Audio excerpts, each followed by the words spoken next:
নমস্কার দর্শক বন্ধু, আমি শ্রী প্রদীপ। আজকের আলোচনা ছোট্ট একটি জিনিস, কিন্তু জীবনে এত বড় সমস্যা সৃষ্টি করে।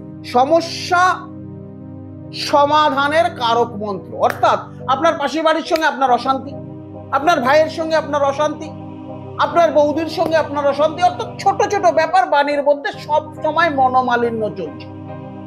ছোট্ট একটি ব্যাপার আপনার সঙ্গে যদি এরকম চলে থাকে, বাড়ির উত্তর পূর্ব কোণে একটি তুলসী গাছ লাগান এবং স্নান করে উঠে ওই তুলসী গাছের ওপর জল দিন। যে মন্ত্রটি বলছি, মন্ত্রটি বলুন, ওম নমঃ ভগবতে বাসুদেবায় নমঃ, ওম কৃষ্ণ শরণং গচ্ছামি।